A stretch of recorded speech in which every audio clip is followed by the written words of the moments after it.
Here at the kibbutz Holit, which is the closest commune to the Gaza Strip, 1,500 meters.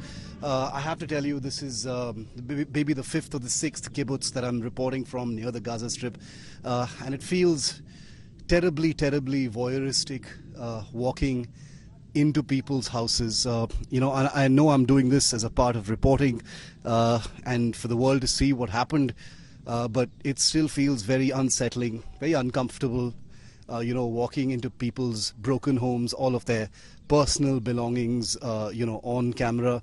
It's a terrible feeling, and I understand the irony and, in some ways, the contradictions that I'm talking about. But I think this is an opportunity for the world to see, and that's why we've come here. India Today, remember, has been reporting on both sides of this terrible, terrible conflict, but as we enter, yet another home, and there's just no light here because it's completely burnt. But this is a home like any other. This could be anybody's house. Fridge completely gutted, pots and pans in the kitchen, completely normal house. Potatoes still in their basket. A coffee table with some fruit still in the fruit tray. A children's bedroom with the glass completely cracked. There are some people here from the Zaka group who are, actually helping to clean things up. These are volunteer workers who are helping clean things up so these families can move back in. You can see a bullet hole here through the glass as well. It's terrifying. There's just a smell that hangs in these houses of soot, recently lived in, and just an indescribable smell of death and decay. And if you look at pictures, there are even pictures here. I don't want to go too close to them because these are family pictures of people, and we've been told, please don't show any pictures of the families. We have to respect their privacy, so we're not going to be showing you anything close up. But just to tell you that this is a family home, a happy family. Pictures up on the wall, laughing children, parents hugging their newborns. It could be anybody's house. I think that's really what I'm trying to say. So this is a report that's going to be unforgettable for anyone who's been here, and it's truly terrifying.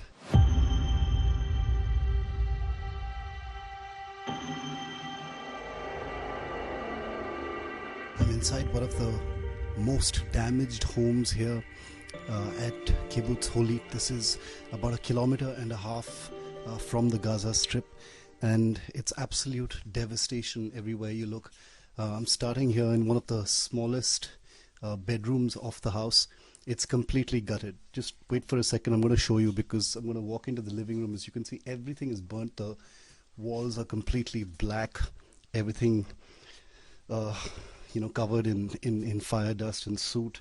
There are pictures here. There are burnt pages. There's just nothing left. Just remnants of a family. You can see some pictures on the bed. You can see some documents here.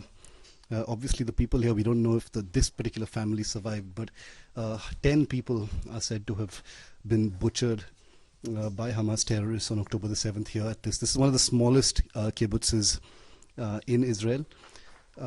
We don't know if any of the people here were taken hostages, but this is, like I said, just 1.5 kilometers from the Gaza Strip, so the terrorists would have made their way here very, very quickly. If you can just look all around, it's just complete and utter devastation. It's all completely burnt. A bookshelf there, a small religious text on what must have been some kind of a clothes horse, somebody's university degree leaning against the wall there. Everything's smashed up, burnt, mangled remains. This is, reporting this is strange because this has become a familiar sight. You've seen what has happened to kibbutzes across this part of Israel, through coverage over the last few days. Kitchen shelves. This is the kitchen of the house. all completely burnt. You know, there are still pots and pans and tins and products inside the shelves. This was a family that was living here.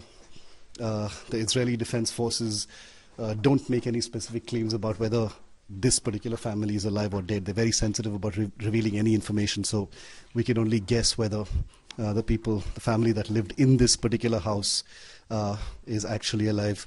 In fact, there's a picture of the family, and I just wanted to, maybe show it to you for a moment, because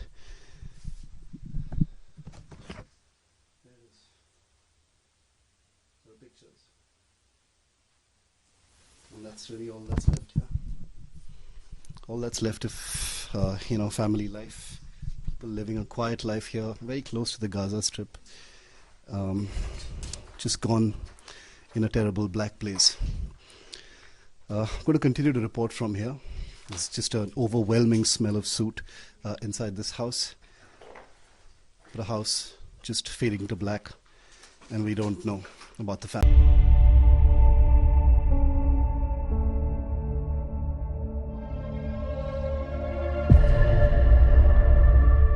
As I report 1,500 meters from the Gaza Strip, the big question continues to hover over this entire crisis. What next is Israel going to do? Can Israel do what it has done before? What compulsions will shape Israel's next actions?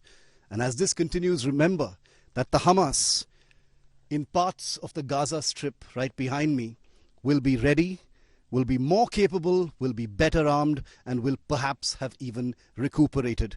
Each day that passes brings a new challenge for Israel. 1,500 meters from the Gaza Strip, as part of a very small group of journalists permitted access, as every other access point near Gaza has been shut off now. Shiv Arur for India Today. We've just arrived at the kibbutz Holit in southern Israel, which is the closest kibbutz to the Gaza Strip. Off right behind me, 1.5 kilometers away, is the Gaza Strip, and this place was one of the first places to be attacked. Behind me, further south, is the Egypt border, just a couple of kilometers away. It's a tri-junction of sorts, and this place was one of the first and closest for the Hamas terrorists to attack. But today on this special broadcast, I want to tell you about what's happening inside Gaza. Limited attack operations from the ground have already begun, but where do things actually stand? What do we know so far about what Israel is doing inside Gaza at this time? Watch this special report.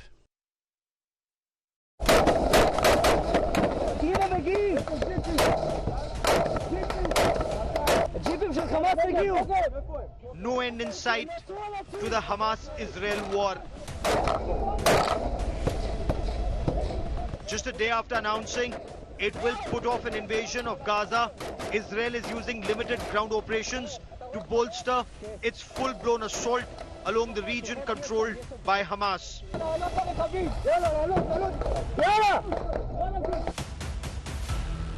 The IDF conducted raids in Gaza and struck dozens of terror targets of Hamas. Israel's offensive came hours after its army released a video showing Hamas savagery. The video showed a Hamas rocket hitting a residential building as families tried escaping the massive barrage of rockets.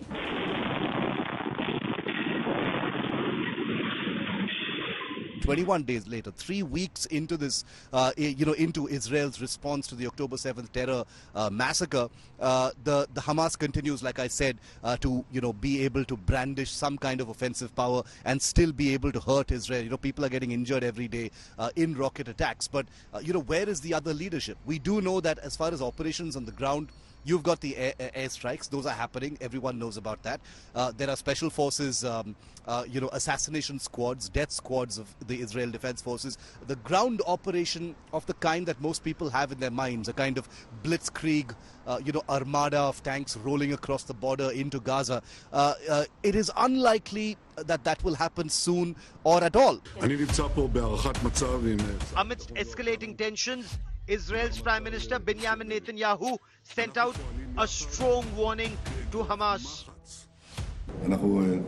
We need to crush Hamas so that people will have the confidence to return.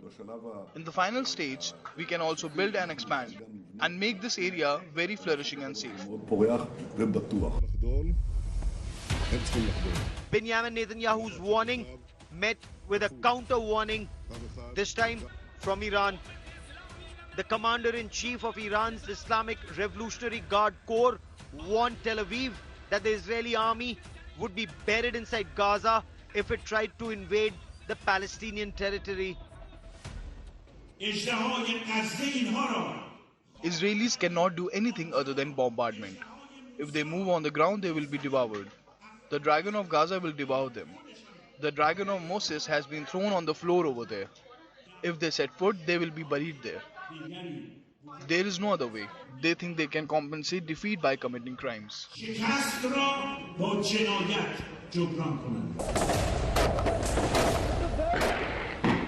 With Iran actively and openly backing Hamas against Israel, the threat of a wider regional war in the Middle East has just gotten bigger and very real. With Shivarur in Tel Aviv, Israel. Bureau Report, India Today. Big question that everyone seems to be asking is, when is that big ground invasion going to take place? The question I'm hearing here is that ground invasion even going to take place at all? The truth is, Israel has defined its endgame, and that is the complete decimation of the Hamas. The other question is, how prepared is Hamas for an Israeli invasion? Here's a look in this report at what Israel could face if it decides to venture in at scale. Precision airstrikes carried out by Israel to take out Hamas leadership. Since the 7th of October terror attack, Israel has been laser focused with one aim of eliminating Hamas leadership. Targeted raids continue along the Gaza Strip, striking dozens of Hamas terror targets. Israel claims it has eliminated 3 senior Hamas operatives in its Daraj Tufa battalion. The terrorists had participated in attacks against Israel. The terrorists targeted were Battalion Commander Rifat Abbas, Battalion Deputy Commander Ibrahim Jadba, and Combat Support Commander Tariq Maroof. The Daraj Tufa battalion is a battalion in Hamas's Gaza City Brigade, which is considered the most significant brigade of the Hamas terrorist organization. The battalion's operatives played a significant role in the invasion and murderous attack against Israel on the 7th of October. But despite losing its cadre, Hamas counterstrikes continue. The hellfire of rockets still raining on southern Israel. In a new video released by Israel, a civilian family with a child can be seen running for cover as Hamas rockets hit a residential building. Most of those rockets are targeted at civilian areas, and the fact that that the Hamas continues to have the capability to fire rockets, and not just small range rockets but long range rockets, is perhaps one of the most alarming things. Meanwhile, the chief sponsor of Hamas, Iran, has issued another big warning. This time, the threat directed at the United States of America, saying even the US will not be spared if attacks on Gaza continue. With Shivarur in Tel Aviv, Israel. Bureau Report, India Today. As we report from the absolute front line of Gaza, one of the most disturbing and troubling questions for Israel has been, despite 20 days of relentless bombing of repeated Hamas targets, whether it is rocket positions, whether it is tunnels, whether it is anti-tank positions, the offensive capability of this terrorist group hasn't quite visibly depleted. As we traveled here to the Gaza front, there were at least 3 rocket sirens, including one in the city of Tel Aviv, which is very far away from the Gaza Strip. A few hours earlier, there was even a rocket siren in Haifa, the northernmost city of Israel, suggesting that Hamas still has advanced long-range rockets and is continuing to use them. The question now is, how close or how far is Israel to completely destroying the Hamas? And how is it getting those rockets? Take a look at this report. Rocket siren here in Tel Aviv, Israel's biggest city. So we just jumped out of our car. There isn't a shelter that's nearby. You see, this is from. Yeah. It's. Yeah. It's a. This is an Iron Dome interception that's happened right here in Tel Aviv. It's like just, maybe about 500 meters from us, our location right above us. That's an interception. Okay, another explosion. And maybe a couple more right above us. That's Iron Dome in action, what you're looking at right now. I can count 3 or 4 rockets that have just been intercepted. There you go. One more wisp of smoke right there. And another one there, as you can see. That's the Iron Dome in action there, and there as well. This is Israel's biggest city, and this means that the Hamas is still firing its rockets at maximum range. From Gaza to Tel Aviv is a good 60 to 70 kilometers. So these are the rockets being fired at absolutely maximum range right now. The thud that you just heard was the Tamir missile from the Iron Dome system intercepting and smashing those rockets. About 3 I've counted. I've heard 3 explosions, so maybe 3 rockets have been intercepted. Not clear if any others have made an impact. That siren is stopped. It looks like the alert has passed now. Iron Dome right here in Tel Aviv. As anticipation builds over a possible ground operation into Gaza, remember that Israel has conducted ground operations on 2 occasions before into Gaza. Once in 2009 for 15 days and then again in 2014 for 19 days. At neither time was Hamas completely obliterated. Then again, nothing of the scale of what happened on October 7th had ever happened before. But the obliteration of Hamas means that attacks by Israel will have to go well beyond just Gaza. Take a look at just how big that proposition really is.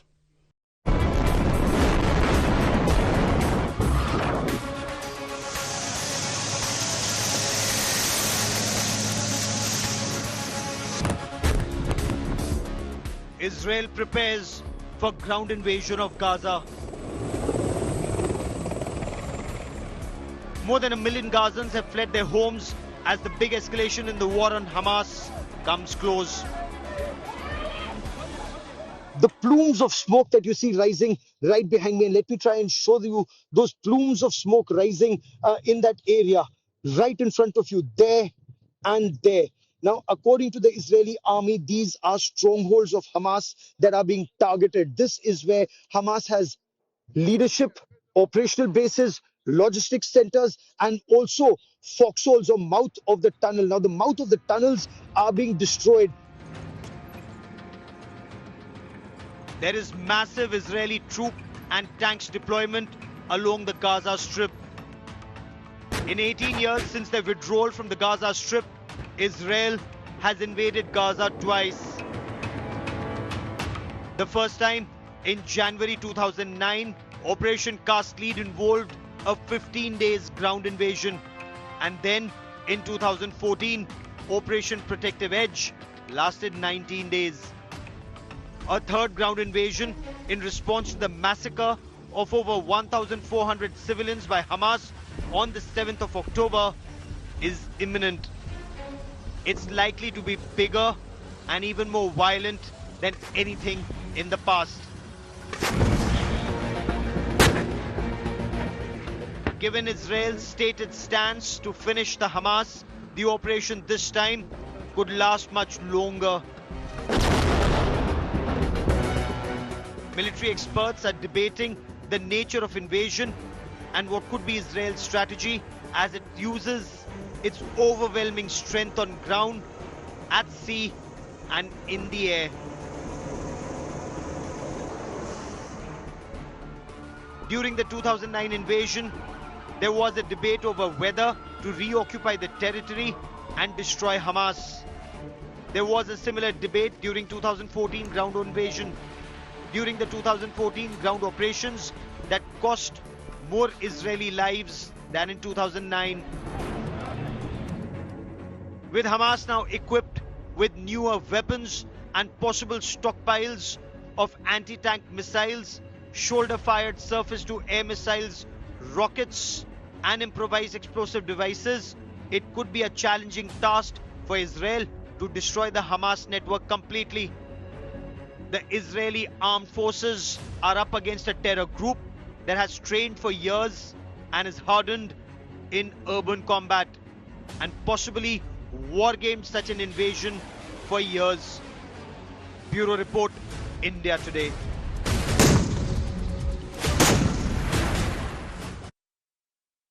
The distant sound of aircraft off in that direction confirms that air power and airstrike operations on the Gaza Strip, like I said, about 1,500 meters behind me, are still very much on. What are these air power strikes actually achieving? How much of the Hamas strength has been destroyed as a result of this absolutely relentless campaign of bombing by F-16 and F-15 fighters? We take you inside Gaza to show you just how much damage has been done in phase 1 of these strikes.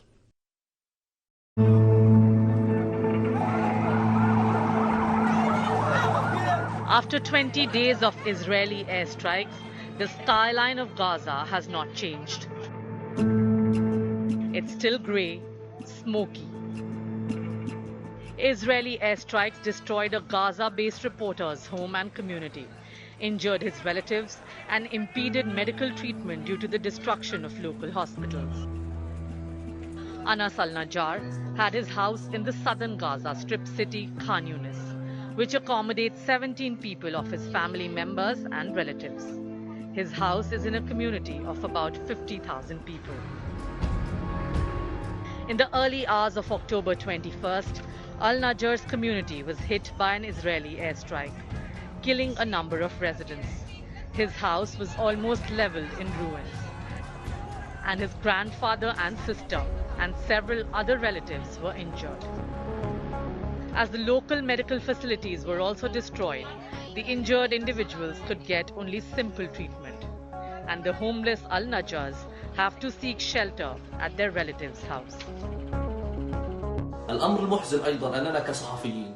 Now I am in my home, which is no longer habitable.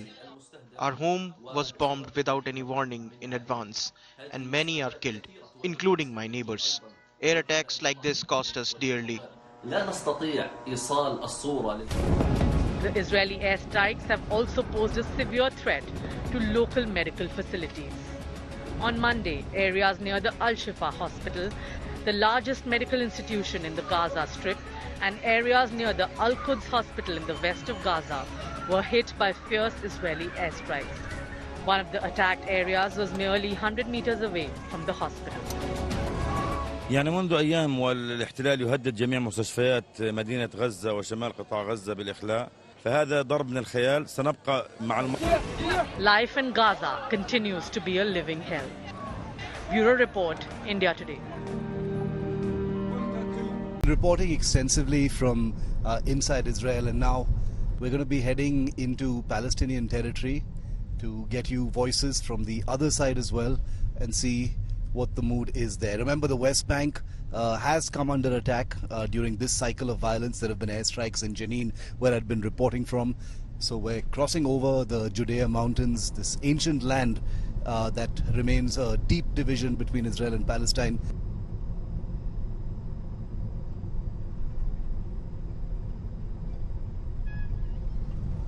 We've entered Palestinian territory now. What you can see atop that hill is one particular Jewish settlement where we've just crossed the border, and we're now firmly inside Palestinian territory, and we're heading towards the city of Ramallah. That might seem a familiar name to many of you. That is the administrative and de facto capital of the Palestinian territories. It's also the city of Yasser Arafat. His mausoleum is also in that city. So we're headed to the city now of Ramallah.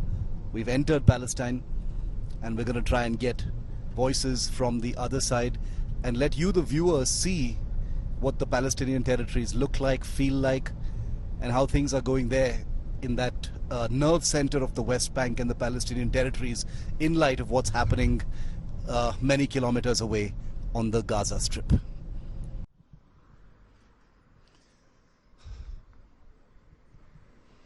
I'm standing now in the ancient city of Jerusalem, which, as you know, is divided between Israel and the Palestinian territories.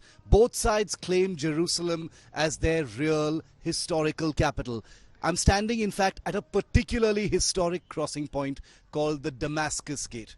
That's the symbol you see behind me. It's a structure that leads to other parts of the Palestinian territories. You can also see a huge deployment of Israeli police and security forces.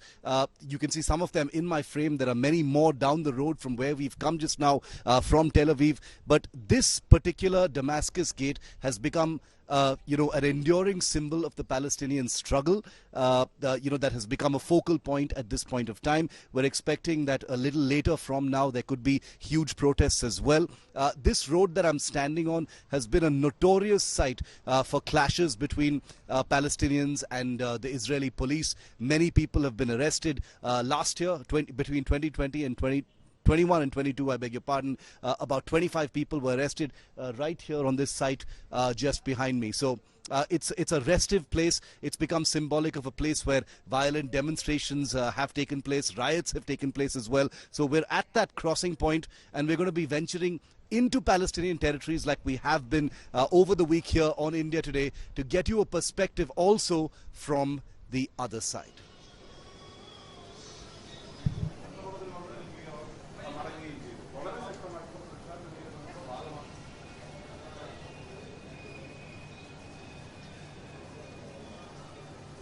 Walking now through the old city, just past the Damascus Gate, deeper towards the Al-Aqsa Mosque. And, this is a complicated history, one of the most ancient cities in the world. But this is a part of Jerusalem that has seen a great deal of tension. This is, remember, the old city of Jerusalem. And there can be no two ways about it. This is a conflict that has gone on for too long. Much of it sentimentally, emotionally, historically is centered around Jerusalem. The Palestinian people regard this as, Israeli occupied territory of their lands. And we're just walking through this place because many people live here quite normally. If you go into the interiors, which we will be very shortly, you see much more of the actual anger, and we're actually expecting to see some tensions a little later since it's Friday. So after prayers there may be some tensions, so we're waiting to see if we can capture some of that. But there's a huge amount of security deployment everywhere in this particular place. There you can cross from. I've just arrived at the Kalandia border, on the Palestinian side of the Kalandia border, which is now shut. This divides the Palestinian territories from Israel. This used to be a major crossing point for thousands of people from the Palestinian territories working in Israel and then coming back. But it has been shut as a result of recent tensions. A person is said to have been killed here a few days ago as well. You can see a mural behind me. Very recognizable face of the patriarch of Palestine, as it were, Yasser Arafat. Lots of graffiti there about the Palestinian struggle as well. So this wall, once again, and walls, remember, are an enduring symbol as far as Palestine is concerned. And you will see many of them as we travel through Palestine and show you these pictures. But the Kalandia border has now become an emblem of its very own.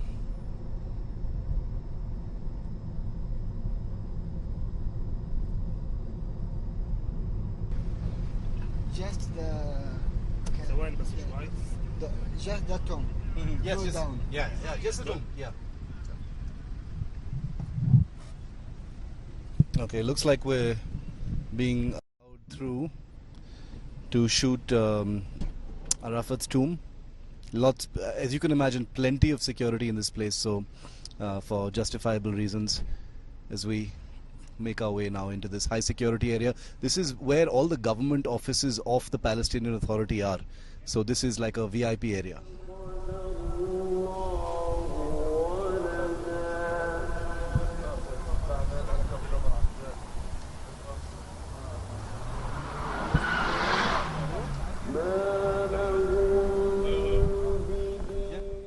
We've just been given permission to enter the memorial of Yasser Arafat. We're in the heart of Ramallah. This is the administrative, commercial and de facto capital of the Palestinian Authority. Most people aren't allowed here at all, but we've decided to just make our way here because this is in many ways the kind of spiritual epicenter of the Palestinian movement. It's Friday, you can hear prayers from the mosques nearby as well and the loudspeakers.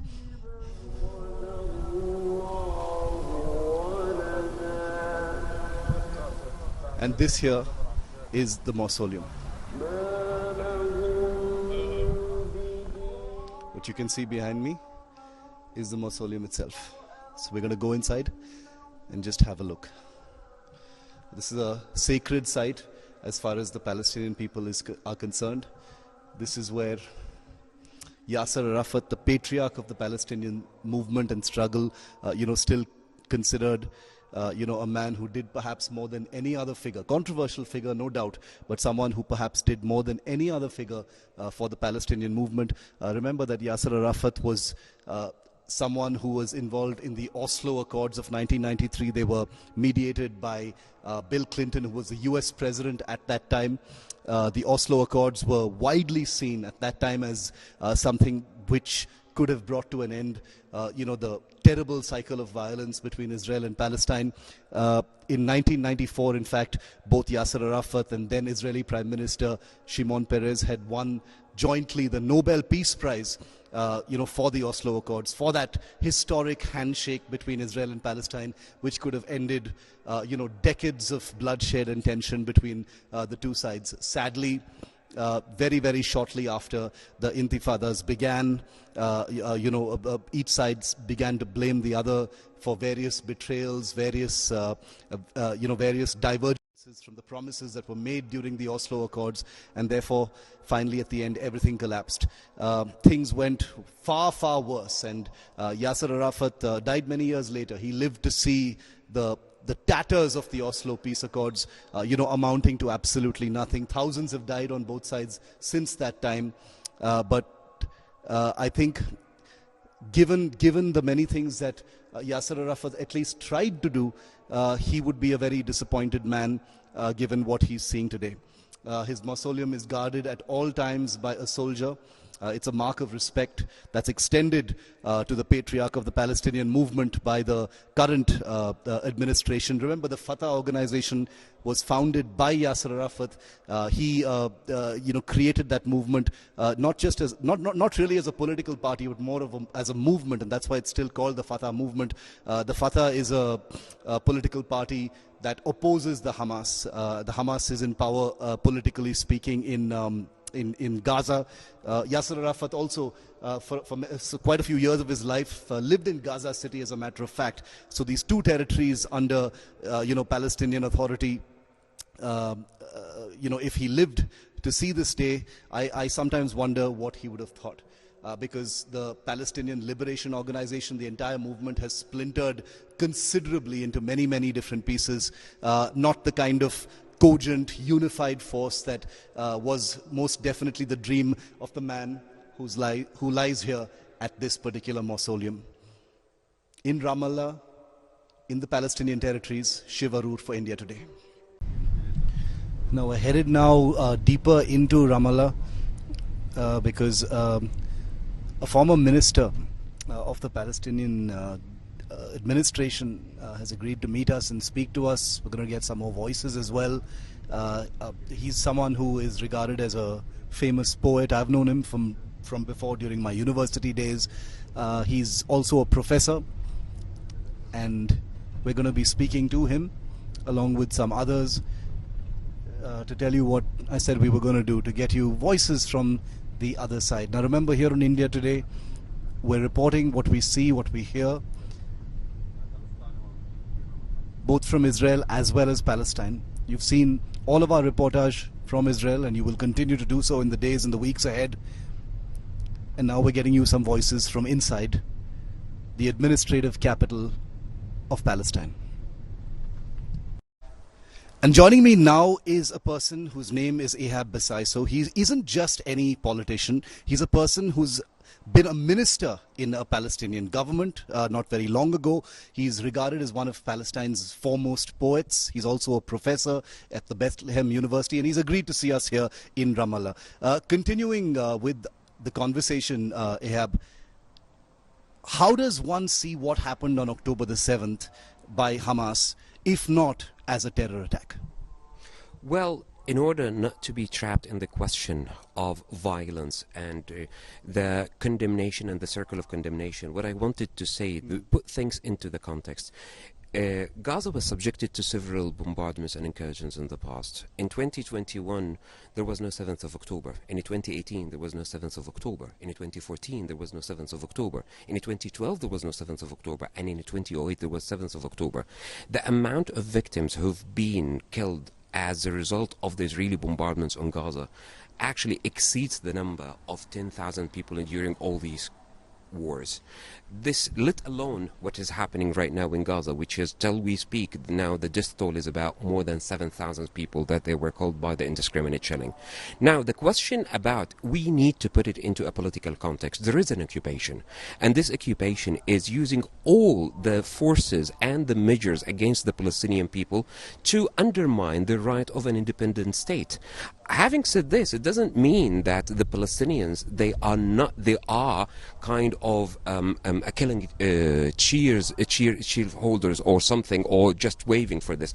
The Palestinians in the West Bank, in East Jerusalem and in Gaza, they are just seeking some kind of an international acknowledgement of their pain over the last 56 years, and they just wanted a courageous statement by the international community to say, well, the Palestinians, they deserve their own state. Enough is enough in the occupation, and adhere to international community. So this is the wider context that I think what the Israeli government right now is trying to do is just to shift the public opinion, or the international public opinion, from the question of occupation, which is the core of all the miseries, not only to the Palestinians but also to the Israelis, and they're trying to focus on one incident happening as if this is just a reflection to the Palestinian and Israeli conflict. No, it is not.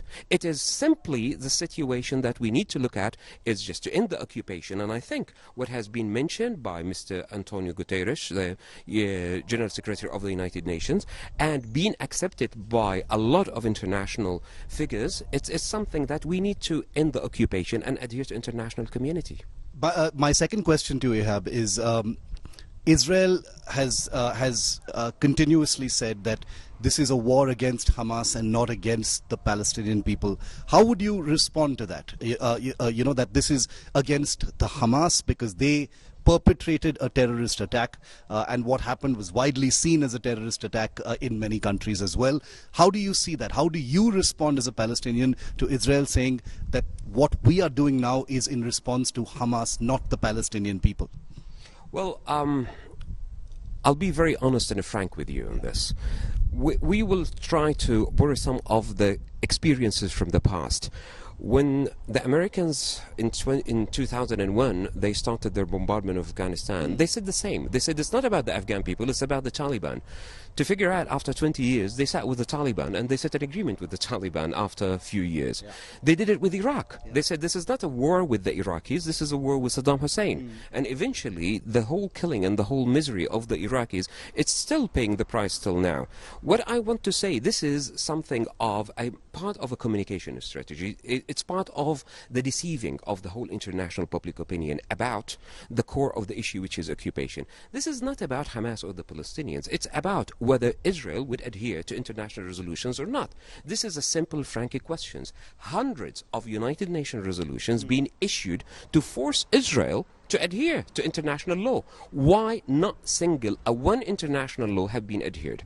This is, I think, the question that we need to seize the opportunity now. Pain shouldn't be the language of the region or the language of the Palestinians or even the Israelis.